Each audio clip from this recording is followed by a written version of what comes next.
Well, hello, my darlings. Today is the 25th of February. And as we are a gnat's crotchet away from nuclear war, I thought that could be the subject of today's novels. Yes, I bring you a first edition of Swan Song. Isn't she glorious? I love the fact that she's been read. You can get many that have never ever had the pages open, and I ask you why. When the novel as good as this has never been read, opened by a single hand, it defies logic. Books are written to be read, not to be sat on a shelf and never looked at. That being said, let's begin. I wrote a few notes so I wouldn't forget because there's some pivotal points that I need to let you know about. It was first written, yeah, on June the 1st, 1987, and produced by Pocket Books. Yeah, they were the editors, the publishers. Yeah, so that was when this first hit the shelves. Prior to that, many of you may know of Tony Carey from Planet P Project. In about 1984, on pink vinyl. Not sure about the tape, but I remember that the album was pink vinyl and it was called the Planet P Project. Do listen to that album in its entirety. It is progressive rock, or known as prog rock. They also, you need to know that that was the inspiration behind Swan Song. Listen to the songs within that album and you will think you are reading this novel. The two are so linked and it's so beautifully done. And as I say, Robert was a big fan of Tony Carey and his album Pink World. Yeah, that was the name of the album, Pink World. And that came out in 1984. So, yes, big, heavy influence. Now, in January of 2024, Greg Nicotero, you may know him through The Walking Dead because he is one of the executive producers for Walking Dead, acquired the rights to do a pilot episode of Swan Song. I do hope that I believe it's Monarch Media, I do hope that they get the green light and the go ahead to give this the same treatment that The Stand received. Not the recent televisation of The Stand. I'm on about the original, the one with Gary Sinise and Rob Lowe. Yeah, they were in that one. That was a way better adaptation of The Stand. Now, I hope that Greg Nicotero gets the same rights, if you will, to turning this into a TV miniseries, and it's as good as The Stand, if not better. There's a lot of comparisons made between Stephen King's The Stand and Robert R McCammon's Swan Song. Both of them are completely different takes on the end of the world. The Stand, obviously, it's a plague called Captain Trips that kills 99.9% of the human race. And yes, I know the devil's in that, but also this is nuclear war that again tries to kill off the entire human race with the devil. The devil is the only linking part. A lot of people think that Robert McCammon ripped off Stephen King's Stand.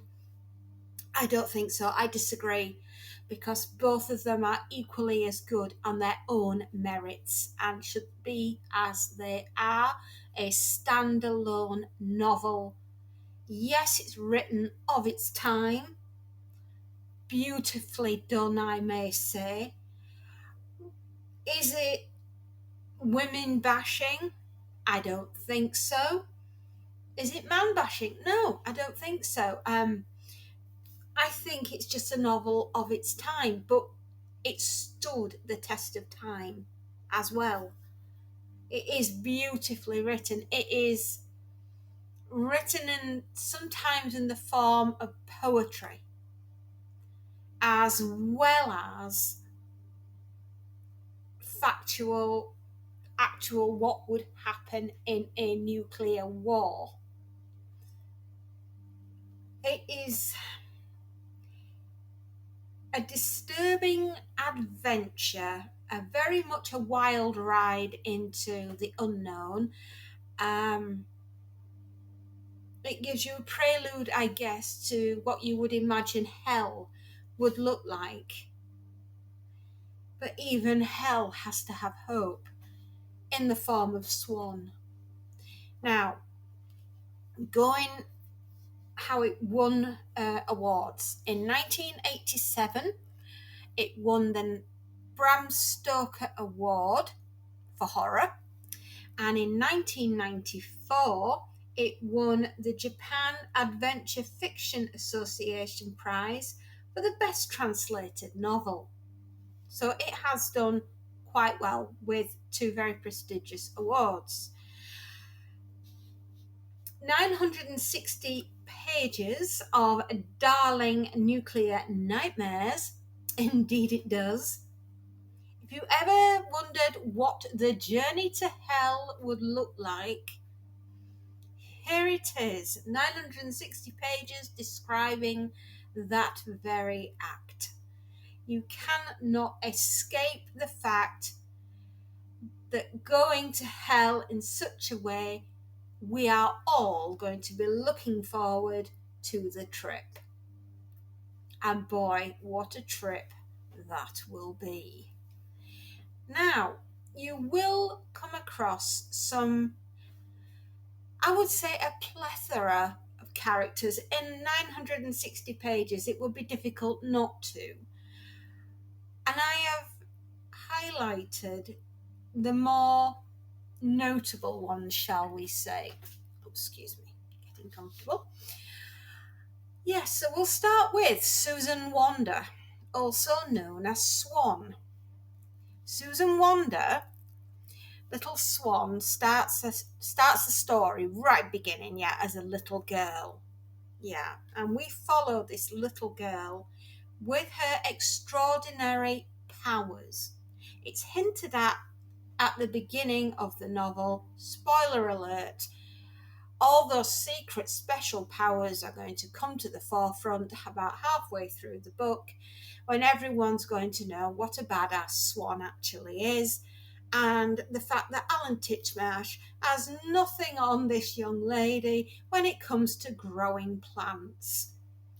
Yes, she is a goddess in more ways than one. Absolutely. Josh Hutchins, also known as Black Frankenstein, a famous wrestler, a very wealthy famous wrestler in the world before nuclear war starts. Afterwards, he becomes the protector of Swan, her father figure, if you will, and he will stop at nothing to protect the child. Every time it comes up against anything in this book, Josh, the magical words are protect the child. Whisper, come out. Yes, indeed.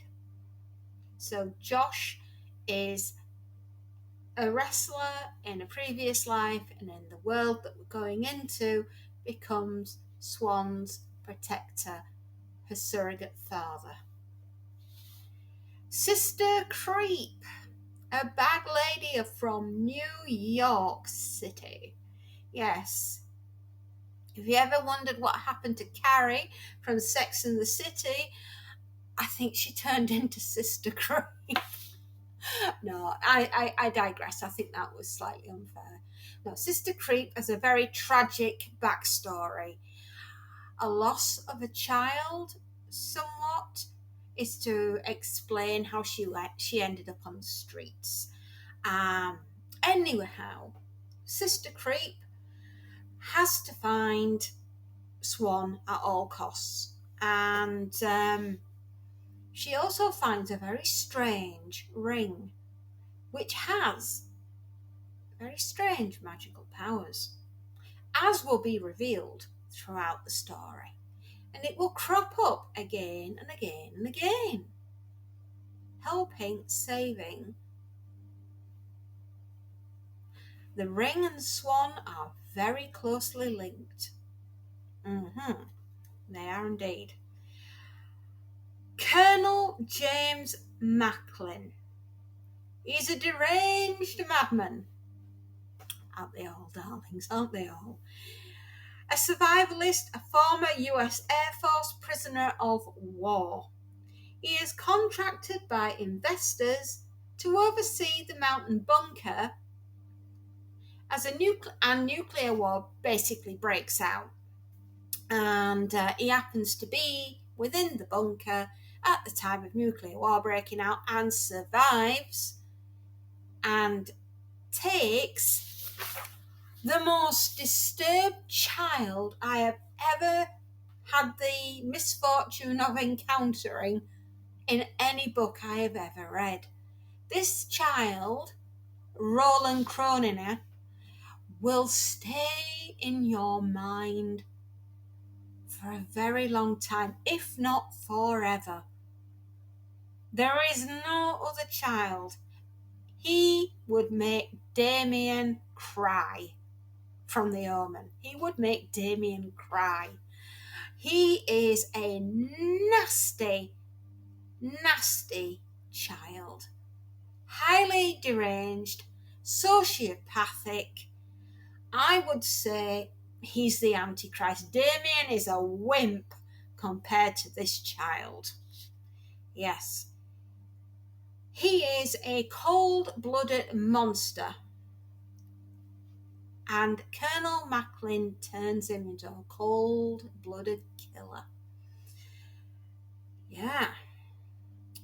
I would say that you'll meet a lot of Roland, as he is the founder of the Army of Excellence, where misery will be your best friend. Oh, yes. You're never lonely when you're with Roland. The Man with the Scarlet Eye, also known as Friend, Doyle Holland, the Man of Many Faces, also known as the Devil. Here we go round the mulberry bush, so early in the morning. Yes, if you ever hear that song being sung, now you will always associate it with Swan Song. Because it's the song that the devil sings. I don't think he knows any other song. But that's the song. His song. Yes, he has the ability to shapeshift. He has mind control. It is suggested that he caused the nuclear bomb to go whoosh. He's also associated with all the other acts of terrorism which led up to the nuclear bomb going off. Dare I say he infiltrated the president's high office? Indeed, he may have. I mean, why else would the president authorize the bombs to go?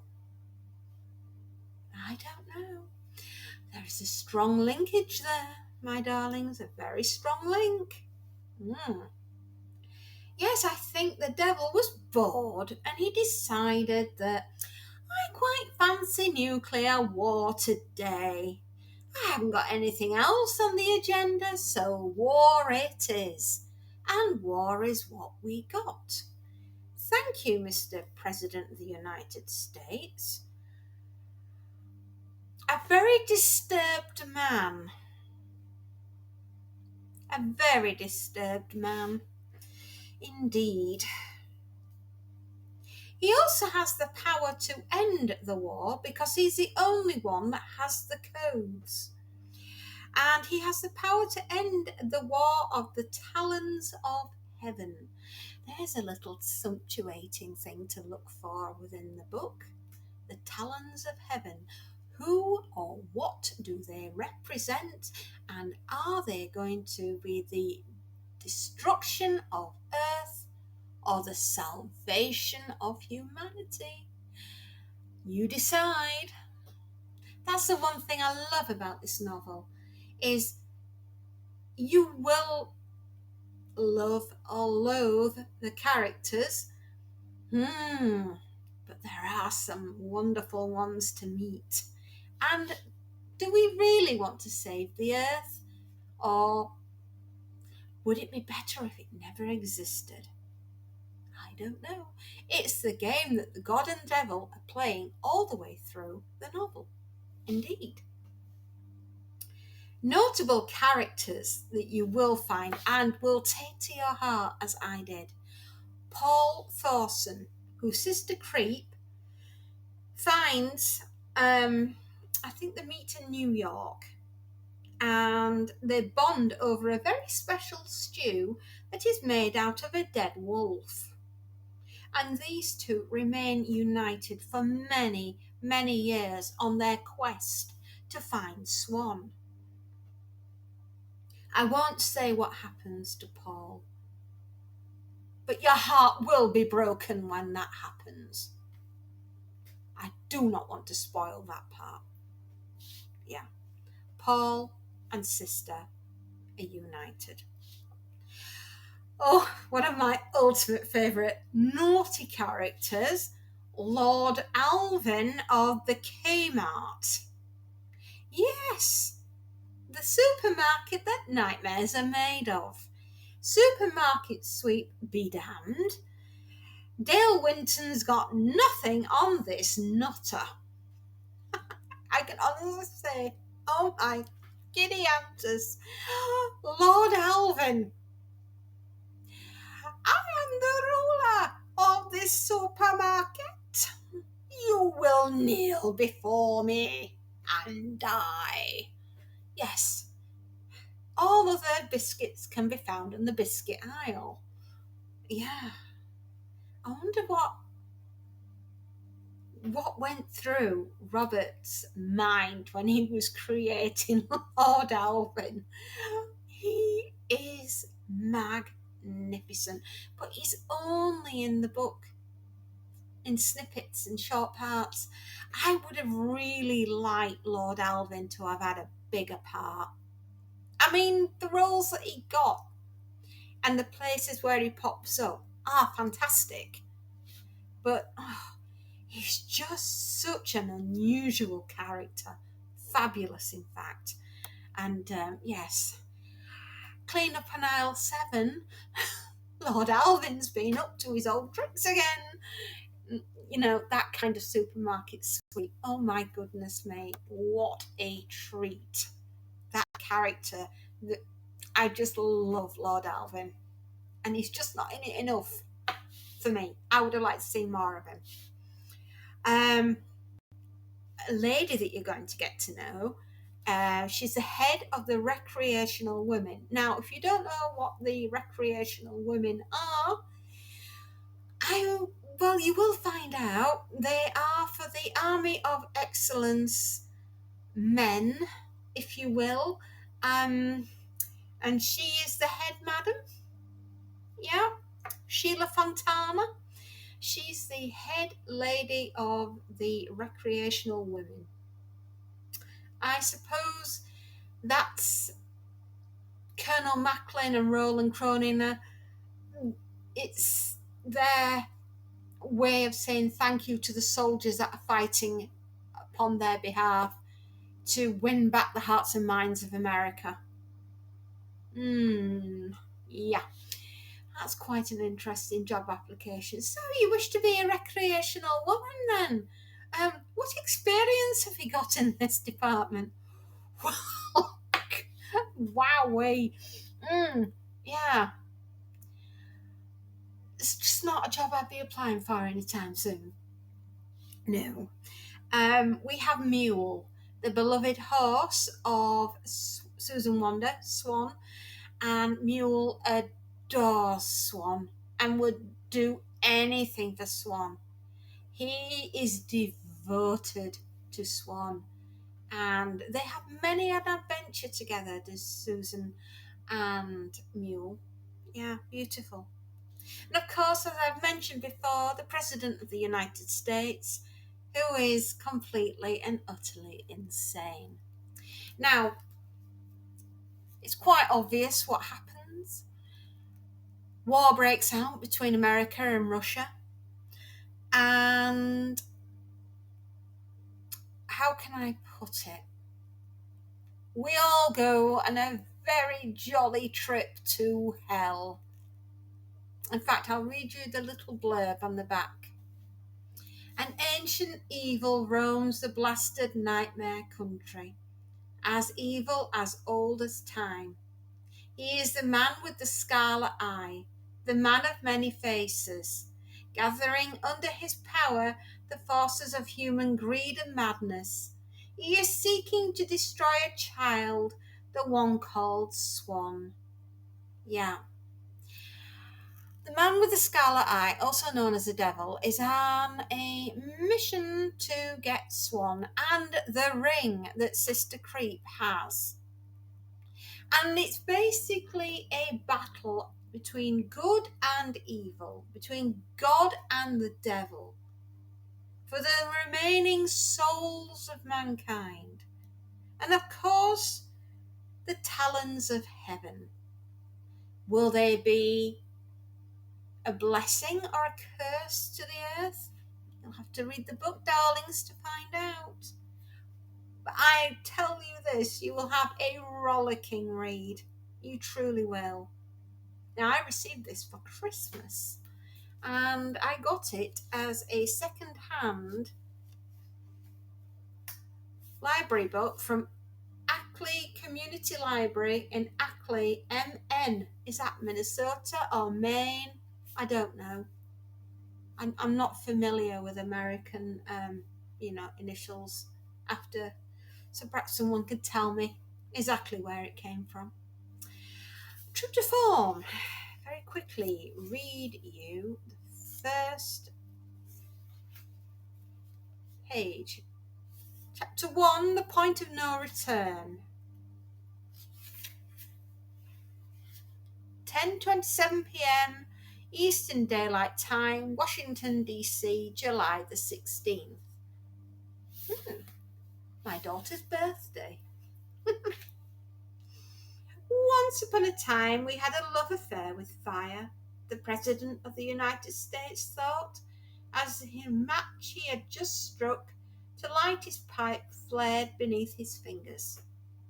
He stared into it, mesmerized by its colour, and as the fire grew, he had the vision of a tower of flame, 1,000 feet tall, whirling across the country he loved, torching cities and towns, turning rivers to steam, ripping across the ruins of the Heartland farms, and casting the ashes of 70 million human beings into a black sky. He watched with dreadful fascination as the flame crawled up the match, and he realized that there, on a tiny scale, was the power of both creation and destruction. It could cook food, illuminate the darkness, melt iron, and sear human flesh. Something that resembled a small, unblinking, scarlet eye opened in the centre of the flame, and he wanted to scream. He had awakened at 2 in the morning from a nightmare of a Holocaust. He had been crying and couldn't stop, and the First Lady had tried to calm him, but he just kept shaking and sobbing like a child. He'd sat in the Oval Office until dawn, going over the maps and top security reports again and again, but they all said the same thing: first strike. The fire burned his fingers. He shook the match out and dropped it into the ashtray, embossed with the presidential seal in front of him. The thin thread of smoke began to curl up toward the vent of the air filtration system. "Sir," someone said. He looked up and saw a group of strangers sitting in the Situations room with him. Saw the high-resolution computer map of the world on the screen before him, the array of telephones and video screens set in a semicircle around him, like the cockpit of a jet fighter, and he wished to God that someone else could sit in his seat, that he was still just a senator, and he didn't know the truth about the world. "Sir!" He ran his hand across his forehead. His skin felt clammy. Fine time to be coming down with the flu, he thought, and he almost laughed at the absurdity of it. The president gets no sick days, he thought, because a president's not supposed to be sick. He tried to focus on who at the Oval table was speaking to him. They were all watching him. The Vice President, nervous and sly, Admiral Naramore, ramrod straight in his uniform with a chest full of service decorations, General Sinclair, crusty and alert, his eyes like two bits of blue glass in his hard-seamed face, Secretary of Defense Hanan, who looked as kindly as anyone's old grandfather, but who was known as Iron Hands, by both the press corps and his associates, General Chivington, the ranking authority of Soviet military strength, Chief of Staff Burlog, crew cut and crisp in his ubiquitous dark blue pinstripe suit, and various other military officials and advisers. "Yes?" the president asked Burgall. Hanan reached for a glass of water, sipped from it, and said, "Sir, I was asking if you wanted me to go on." He tapped the page of the open report from which he had been reading. "Oh, my pipe's gone out," he thought. "Didn't I just light it?" He looked at the burned match in the ashtray. Couldn't remember how it had gotten there. For an instant he saw John Wayne's face in his mind. A scene from some black and white movie he'd seen as a kid. The Duke was saying something about the point of no return. "Yes," said the president. "Go on." And there, my darlings, I will leave you. I do not wish to spoil this gem of a novel. You will not regret sitting down and either listening to this on an audio tape or physically picking this up and reading it. And maybe, just maybe, Greg Nicotero will turn it into a mini-series of mini-series. I do so hope he gets the opportunity. Well, my darlings, I truly hope you have enjoyed this little nugget of joy, as only nuclear war can bring us. Happy readings, my darlings. And if you like what I do, you can always give me a thumbs up. And if you really like what I do, you can always give me a follow and see what other little darling nuggets of wonderful joy I will bring you. Happy readings, darlings. and enjoy. Bye bye.